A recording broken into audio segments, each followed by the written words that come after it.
The next thing I remember was waking up on my side with her hovering over me on the phone with 911, trying to get me to go to the hospital.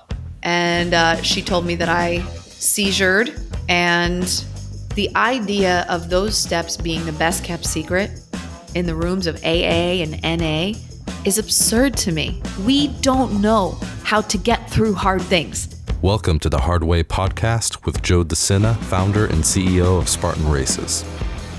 We're teaching you how to overcome your obstacles in your life the same way we teach our 10 million plus Spartans to overcome obstacles on the course, with insight from the smartest, most accomplished experts from every corner of the world. Get ready to elevate your life today. Joe De Sena here, CEO and founder of Spartan and host of the Hard Way podcast. I've got my new friend from the neighborhood, Dr. Samantha Harte. She is the woman that is getting the world on a 12-step program. Is that a fair statement? Sure.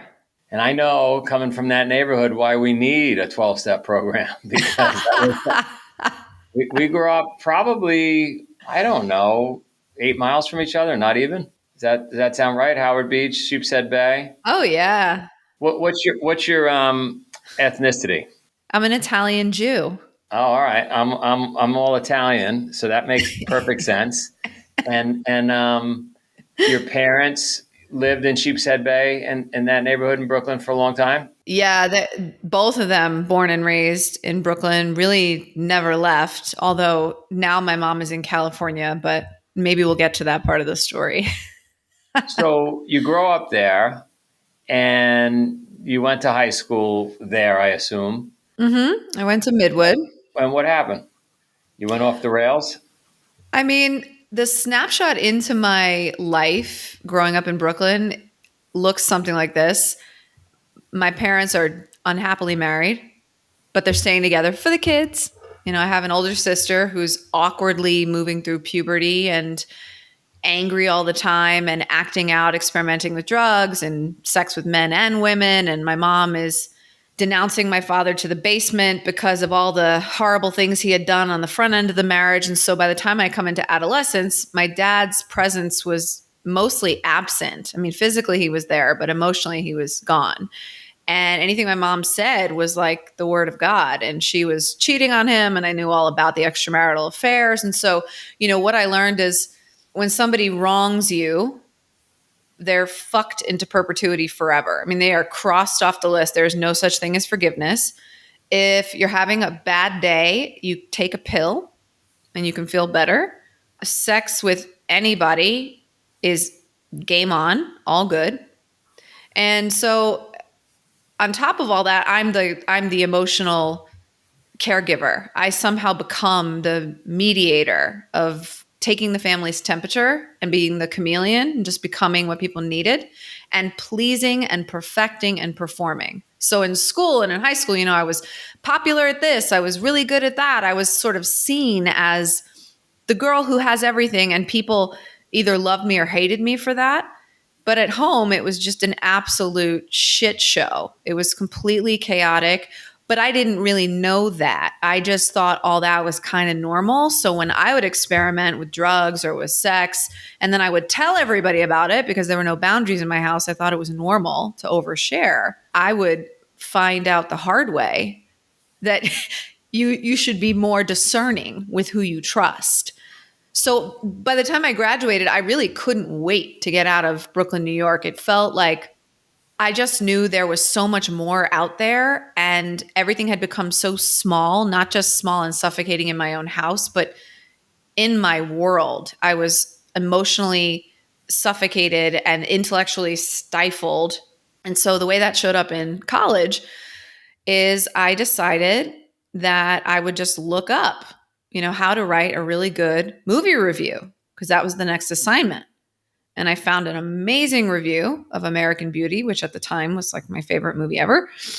And I borrowed a lot of the sentences from this woman's review, and I didn't cite my sources. And to be honest, I don't remember mindfully trying to cheat at all. I just was so desperate. And I got the paper back, and there was a big red 0 on it, and it said, "See me after class." And he had the review that I plagiarized stapled to the back and said, I was wondering why this was so much better than everything else you've written. So I looked it up and here we are. So I'm going to report this to the academic committee and they will take it from there. And the sentencing that came down was an 18-month suspension. Wow. Yeah. So not an expulsion, but maybe the next harshest level of punishment, right? Because imagine coming back when all my friends were in their second semester of their senior year and I was starting out my junior year. No fucking way. It was over. It was over. And it would be, by the way, probably over a decade before I really understood the magnitude of the shame that I was carrying. Because now in hindsight, it's no wonder that I really took off with my addiction after that point. You know, I made up a story. Part of it was true, but a lot of it was just to cover up, not having to explain myself to anybody. Well, I'm taking a year off from school so I can be a star, so I can do what I'm actually destined to do. And I really wanted that to be true. I really wanted to say, you know what? Maybe this all happened for a reason, tie it up in a bow. I tried to live with my mom for a year. It was miserable because now I had had some time away from her in college. And so not only had I started to question what the fuck happened in my house all those years, but I also couldn't stand her own shame at the fact that her amazing, brilliant daughter got kicked out of university. So I moved out to Manhattan and I was like, I'm just going to bartend. I mean, that's what people do. You want to be a star, you audition during the day, you bartend at night, take some classes, eventually finish your degree. And that's when the introduction of cocaine behind the bar showed up. I had some roommates who started doing cocaine and, you know, everything was so normalized that for me, it wasn't weird to try any of that. There wasn't even a modicon of, I will lose control over this. Everything in my life I had been able to control. And I remember not caring very much for cocaine when I first tried it. And leave it to me to be like, well, I want to know what all the fuss is about. Let me use this thing till I get really addicted to it. And I realized, I could drink as much as I wanted behind the bar. And if I felt too tipsy, I could just take a bump of Coke and level back out, lather, rinse, repeat. So to fast forward, all the while, I still felt that pull to get my degree. My mother's word was really heavy in the back of my head, and it didn't feel good to not finish my undergrad degree. So I finished that at Fordham. I was sort of part-timing everything, part-time personal trainer, part-time dance teacher, part-time auditioning, part-time in school. And as my drug use was picking up and the rejection in the entertainment industry was picking up and I had no resilience to tolerate it, I was like, I'm just going to play this really safe. And this person I had met years before was getting her doctorate in physical therapy. And I thought, man, that's so prestigious. They can call me Dr. Harte. And it sounded like something I could do and be happy doing. It did. It checked a lot of boxes. So then I had to go back to school because I had none of those classes. That's all pre-med.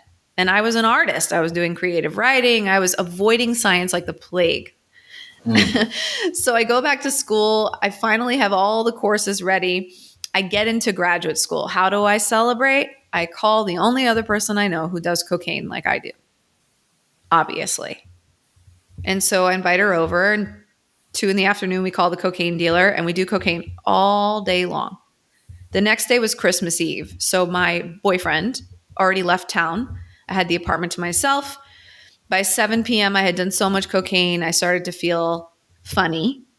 And the next thing I remember was waking up on my side with her hovering over me on the phone with 911, trying to get me to go to the hospital.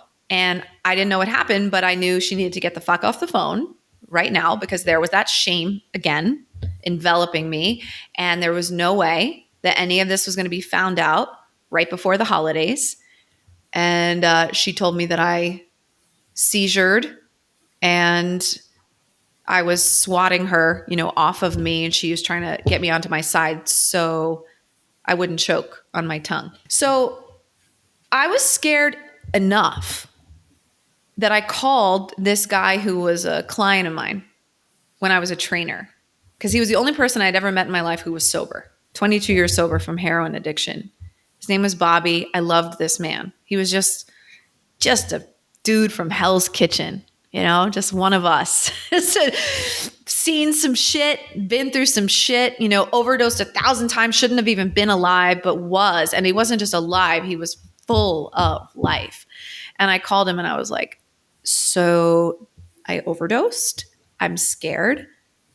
You're the only person I could think to call. He's like, all right, let me take you to a meeting. Went to a meeting and I was like, no fucking way. Those steps, the language of those steps was so repulsive to me. I grew up in a house where if you believe in God, you're a fucking fool. And the only person you can count on is yourself. Not to mention, this is the caveat of being a high functioning addict, where your outsides look really good and you're being culturally rewarded for how pretty you are and how smart you are. You go into a room like that and you're like, I don't belong here. I don't fucking belong here. So I ran from that and from him for another year and a half, still dating the guy that I had cheated on 1,000 times, until he found the prescription bottle of Xanax and Ambien that my dad had been delivering to me and to my mom and to my sister. He was the family drug dealer.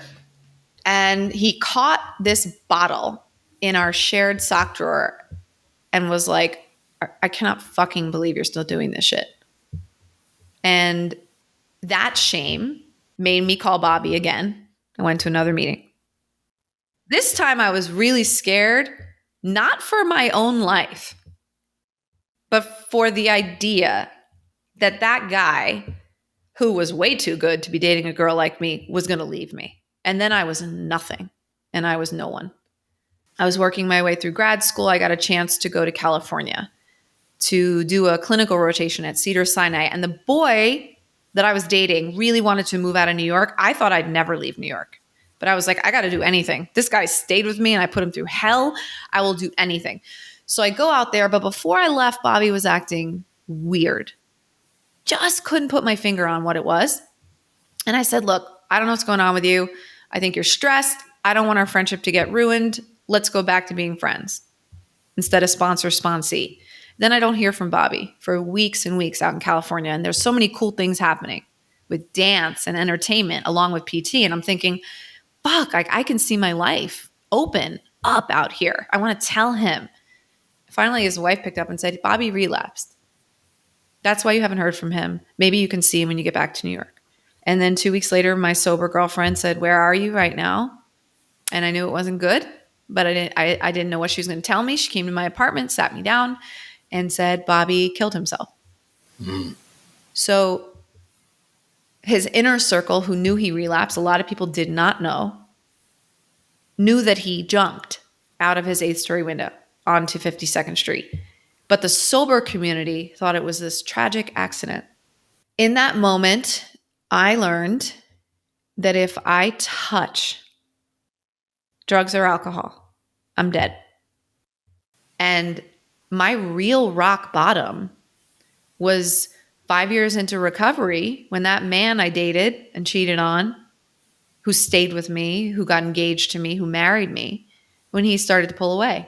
And I'm talking about leaving out of town, taking his wedding ring off, rejecting me sexually, not supporting me financially. I mean, our fucking marriage was a mess. And I was like, what is this? Why did you marry me? If you hate me this much, if you are this angry, I mean, that's how I came at it. You've got to go to therapy. You've got to go to Al-Anon. I'm doing all the fucking work. You married me anyway, for God's sakes. You cannot keep punishing me. I don't know what to tell you, Sam. You're the one who did this. I don't know what to tell you. So I went insane in recovery, trying to change his mind, to the point where we fought every single day. I mean, and I was in fits of rage, and rage was never a part of my story, ever.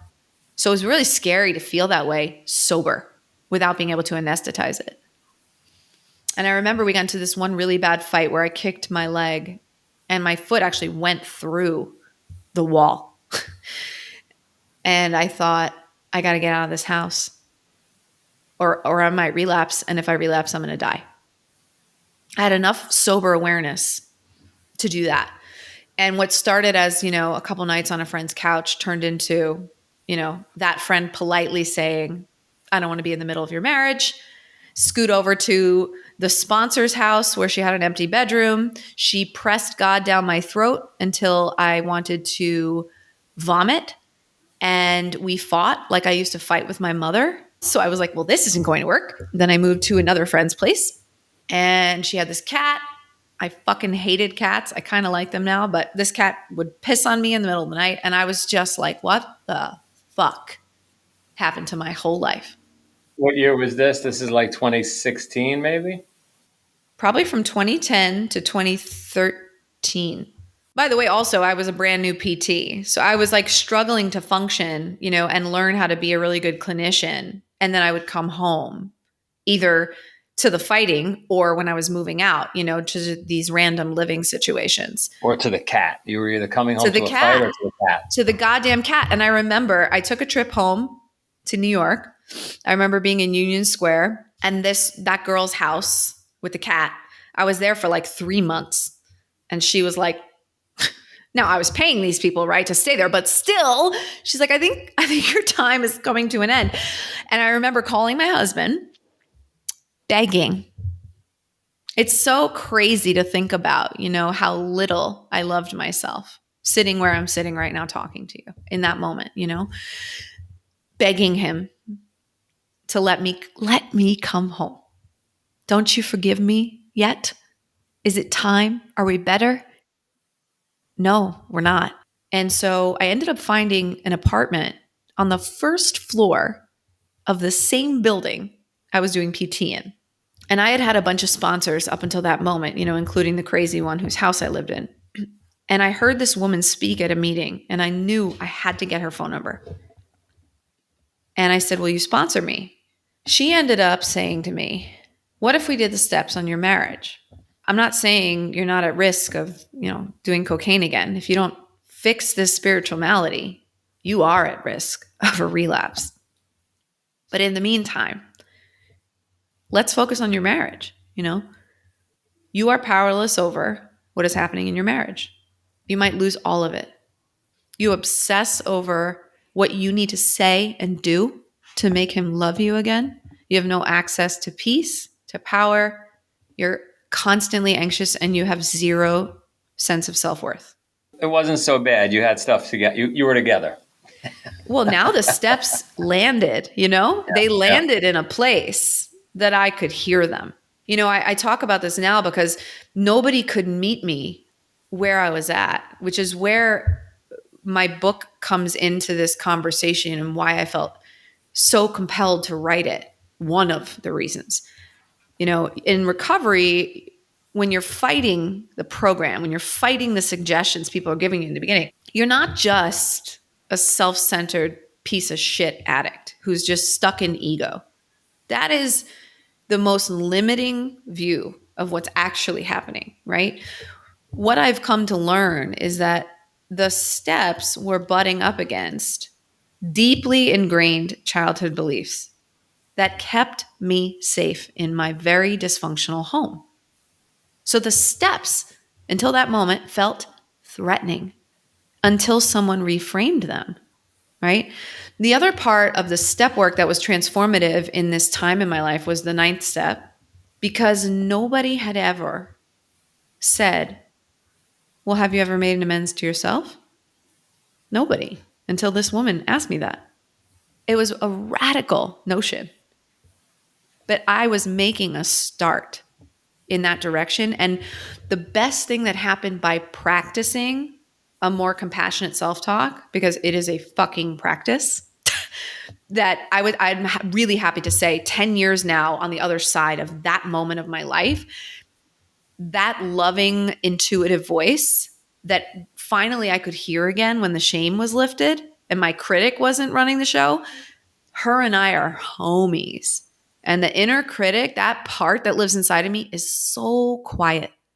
And when she speaks up, I'm like, hey, girl, hey, good to see you again. But we're not I understand you're nervous. You're trying to control things. You're trying to beat me into submission to make sure nothing bad happens again. I hear you, but this is not the way we work through this problem. So I'm going to love myself through this problem. I'm going to have solution-oriented thinking, compassionate, loving self-talk, and I'm going to actionably take the steps in a new direction so that hopefully this doesn't happen again. So by the time I moved back in with my husband, I was a different person. And I could see the marriage, because the shame had been lifted, for what it was, instead of wishing I could get back the innocence of the beginning of our relationship, or praying that at some point he would just forgive me and we would have this happy marriage that I kept hoping for somewhere in the future. I could actually be in the moment and look him in the eye and go, it's not me anymore. I know now. I'm back in this house. I've done all the work. Whatever's going on with you, I don't know what it is, but it's not because of me. And I don't want to do this. I literally moved back in thinking things were better, and they weren't. And I came to find out less than a month later that he was having a 5-year extramarital affair on and off with the same person. And, it turns out my intuition was right the whole time when I was like, I swear to God, you're cheating on me. Just fucking tell me the truth. Like, it's torture. I can't live this. No, I'm not. No, I'm not. No, I'm not. Right. So I say, fuck you, get out of the house. I'm done moving. I've moved like 5 times in a year and a half. He moves out, but then he keeps coming around, memorializing our time together in the world, all the ticket stubs, all the places we had been. And I just thought, Samantha, you know how to move out. You know how to do this. Just do it. Just move out, move on. By the way, I was smart enough now. That place that I was living in, that was my apartment finally where I signed the lease. Before I moved out, I asked the landlord, can I keep this space and convert it to a fitness and wellness studio since it's a commercial, mixed use building? And they said, sure. That was the beginning of my business, Strong Heart Fitness. I love it. I love it. And what year did you leave your husband? What year was that? Well, we didn't. We're still together, by the way. So fun fact, right? Plot twist. I separated from him in 2013 is when I really officially launched my business. So 2013, 2014, something like that is when I found out and moved out, and I filed divorce papers, and I went on a fucking spree. And I was like, fuck you. I'm fucking liberated. I don't, whatever. I want to be a mom, but maybe just not with him. And that's fine. I had really accepted, like, this is the story now of my life. And I'm okay with that. Like, I grieved all of the things I was dreaming about that fell away, and, did all the really funny, shitty dating things that people do in LA and have all the stories in the world about that. And eventually, because I was so acquainted with my intuition at that point, I knew to ask myself the really hard questions. I couldn't just stay in a state of fuck you into perpetuity. No matter who betrays us, it's going to show up somewhere if we don't forgive. Doesn't mean you have to take the person back. But my intuition was like, are you sure you're done? And I just remember questioning that voice. Like, are you fucking kidding me that you're asking me this? Am I sure I'm done? Did you see what we just went through? That was hell. That was actual hell. And, that voice who I've come to love so much is such a gentle part of me. And she was like, if you're done, it's all good. Like, I totally support you. But if you're not, if there is a part of you that feels like, you were this one person on the front end of your addiction, now you're a completely different person, right? You were a liar and a cheater and super self-centered, and now you're sober and you live with honesty and integrity. If you think the same can be true for him, and that you two actually just really love each other, but you were fools, he was the enabler, you were the addict, and you had no tools. If you could imagine healing and happiness on the other side of this big old mess, somewhere down the line, you might need to stay and see it through. So I'm just asking Are you sure you're done? And it was like, because I had to consider it. I loved myself enough now to consider that question. I remember the people around me at the time, who really only knew sober Sam. Out in California, I was nothing but sober. They had seen me in this marital fucking mess, and they were like, "You're not actually going to take it back," right? Everybody was judging my husband, which I find really funny because we forget as humans, not just addicts, the shit we've done and the way we have judged others and the way people used to judge us when we were a different version of ourselves. And suddenly when we're not that version anymore, it's like, that fucking piece of shit. It's like, hold on a second, everybody here who's judging him, you guys have been liars and cheaters, and you're just not that now. And I'm just exploring the possibility that maybe that's not who he is as a human, but maybe those are things he did. I'm exploring that because I need to. So then that's how that went. We started dating again.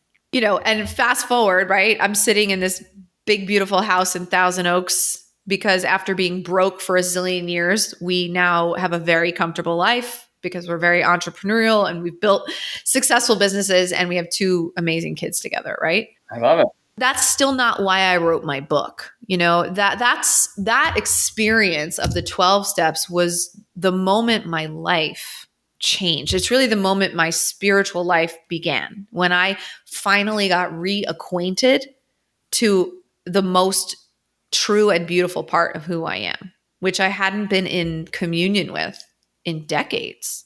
And traversed 1,000 things between then and now in my recovery, as we do, in life in general. And when you're not able to anesthetize, when life throws you some serious curveballs, God damn it, did they hurt when they hit. And no amount of sober experience in the marital situation prepared me fully for miscarriages and postpartum depression and losing my dad rather suddenly.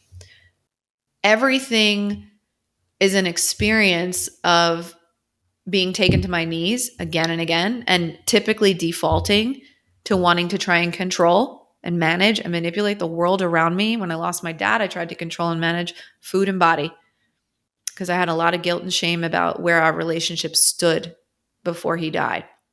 And I tried to run from those feelings. I mean, I'm talking like my sister, who was deep in an addiction problem. Not only when I tried to explain that to him, would he brush it off as not that serious, but he would also drive in the prescription drugs for her that were not prescribed to him or her, right? While she was married with 2 babies in a beautiful, wealthy suburb of New Jersey. I mean, when I think about it now, no wonder I was so fucking angry, But I couldn't reckon with that for a while after he died. By the way, you know this, but in that region of where we both grew up, there's nothing you said that actually shocks me because I'm pretty prevalent and even probably a bit worse because I'm older than you. Mm. So all fairly normal stuff, Yep.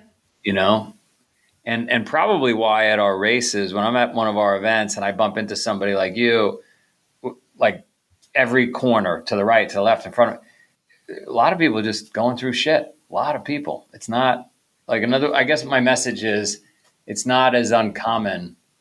And so you shouldn't beat yourself up. I mean, I know you're past it all now, but yeah, pretty common. I think the experiences are common, and what's less common is The way you got out of it. how we get through them. That's right. Yeah. And repurposing our pain, which is really where I'm at now. And I think if we just shot to the current day of like, why am I on this podcast with you? I have a book that came out on June 10th called Breaking the Circuit. Why did I write it? What is it about? It is a modern trauma-informed reinvention of the 12 steps. Why? Because that's what saved my life. Why? Because 2 years ago, I lost my sister to a drug overdose and my entire world stopped. And that little dinky apartment I started my business in, where I had a cash-based PT practice, became a successful, larger business in Santa Monica for over a decade. And when I got that phone call, I was like, no, I don't know where I'm going next. I don't know what I'm doing with my life. I know I have to write. I didn't know what the book was even going to be about, but I knew that I needed to be able to bring all of who I am into different places and spaces with the work I was doing in the world. And, sometimes I think about, is this my latest and greatest project to try and fix and save everybody else, right? Is this just another version of my trauma? Truly. And at the same time, I don't know the answer to that yet. I could think of worse things to do with my trauma. That's for sure. What I do know is that if this book had been around when my sister was alive, I don't know if it would have saved her. I was a living, breathing example of having a big, beautiful, sober life, of working through really hard shit and it being worth it. So I don't know. I don't know who this book will help, but I fucking know what saved my own life. And I can speak to that. I know that in 2024, the language of those steps has never been updated. And we know so much more now about addiction, childhood trauma, psychology. There is another way that we could be helping people and not just in recovery. The idea of those steps being the best kept secret in the rooms of AA and NA is absurd to me. We don't know how to get through hard things culturally. We are terrible at anger, at resentment, at betrayal, at forgiveness, at grief. We are fucking clueless. And those steps, when you broaden the lens, you take out all the religious intonation, they're just a blueprint for how to get through something as stupid and annoying as a traffic jam and as heavy and heartbreaking as the loss of a loved one. And I am the girl who's going to bring this to the forefront of conversation on places like this for the rest of my life. This is what I'm doing. Well, you use our platform. Any one of our events anywhere in the world will have 1,100 events, 1.5 million people this year participating. There's a whole host of people in there that need the book, need the 12 steps, need to hear the story. It's all yours for the taking.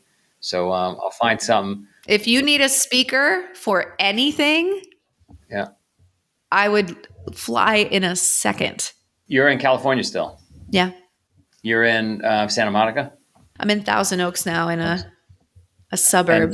And so I'll find an event that we have over there, and you'll come out and round up a bunch of people on us, no charge, and we'll try to energize our audience, because like I said, there's a lot of people in there that are going through whatever they're going through.